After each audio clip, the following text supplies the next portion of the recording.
Houstonians in the middle of a water crisis. Today, we're getting more information from the mayor on why it took 8 hours for a boil water order to be issued. KHOU 11 investigates why backup generators were not used when transformers at a water plant malfunctioned. School is canceled for HISD for tomorrow, even though the boil water notice may be lifted overnight.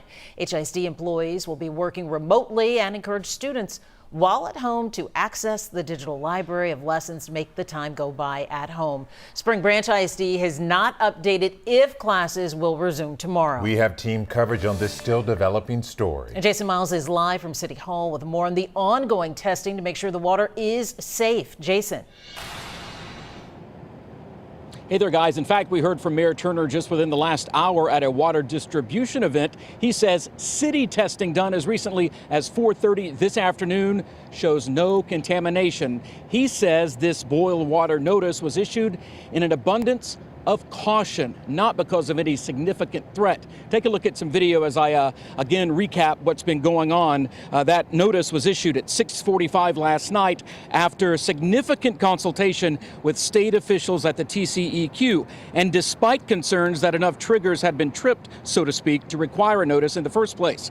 The main problem was the failure of 2 transformers over at the East Water Purification Plant, including the backup transformer. That led to water pressures dropping below regulatory levels for a period of time. Nobody wanted the transformers to fail.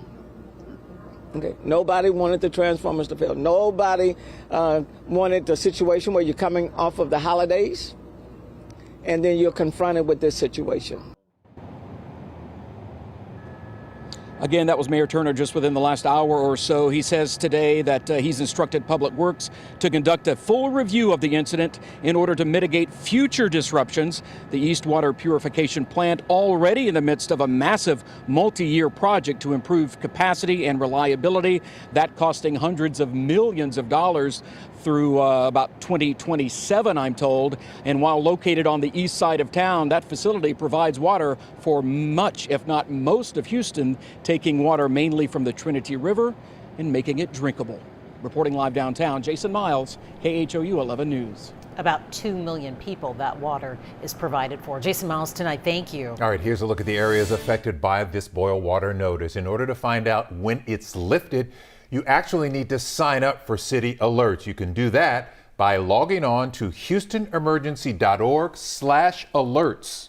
From there, follow the instructions to create an account if you do not have one. Once there, go to sign up for Alert Houston and then click register. You can then get specific on how you want to be notified via text, voicemail, email, or all 3. The city uses this alert system for all major breaking news events that impact the area. You can get a link to this site on KHOU.com. KHOU 11 investigates discovered the city spends millions on backup generators at its water treatment plants, but yesterday, they were never turned on. So why not? Investigative reporter Jeremy Rogowski joins us with some answers. Jeremy.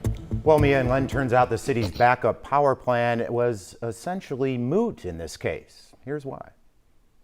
When Mayor Turner first heard of a power disruption at the city's East Water Purification Plant, the question that I immediately asked, did the generators kick on? The city has a long-term $56 million contract with NRG to have heavy-duty diesel generators at its water treatment plants. And NRG tells us all 32 of those units were available and ready to dispatch. But the city never asked NRG to turn them on.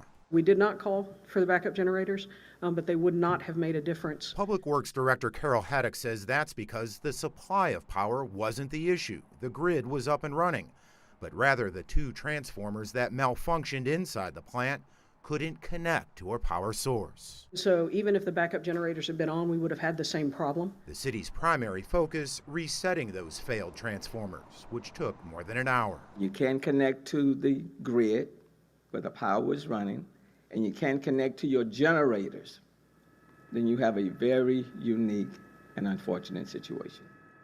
Now, the transformers that failed are about 24 years old, according to a public works spokesperson who adds that a city contractor performs regular maintenance on them and there was nothing in their history to indicate yesterday's malfunction. We have asked for detailed maintenance and inspection records, and we will follow up on what we find. Let me in. Yeah, certainly a perfect storm happening there. Jeremy, thank you for the update. Also, Republican State Senator Paul Bettencourt is calling out what he calls, quote, a lack of transparency in issuing a boil water alert. Bettencourt wants a change of leadership in the city's water department.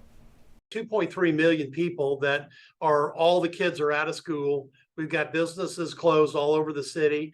I just worry about people that had like surgery scheduled, what happened. And it's all because of the preposterous attitude that the city took by not telling the public immediately they had a problem. Now, despite the criticism, Bettencourt does not think there should be a state investigation. Right now, stores are working to keep up with the demand for water. Maria Aguilera joins us live on the hot commodity going fast tonight. Maria.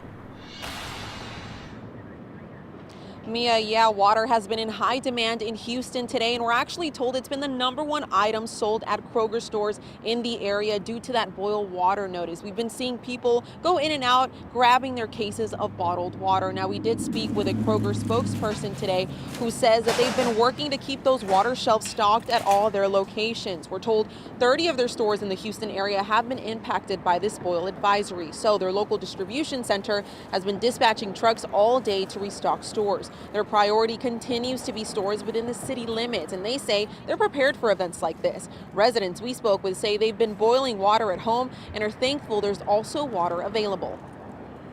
I'm glad because usually when it's like this, we always miss out, and I was thinking there's no more water because we should have came at 6, but we're grateful that they still had some. It's only my daughter and I at home, so we don't need that much water. Hopefully by tomorrow it should be solved. Kroger stores within the city limits are limiting water to 2 cases per person. HEB stores in Houston also limiting their water sales, and residents just hoping that that boil notice is lifted by tomorrow as expected. In Houston, Maria Aguilera, KHOU 11 News. I'm Zach Tawatari. Businesses across Houston feeling the impacts of the boil water notice, but maybe none more so than local restaurants and coffee shops who rely on the city's water supply to serve customers. A number of chains we drove by today were closed, citing that boil water notice that was issued last night a little before 7 p.m., while others remained open.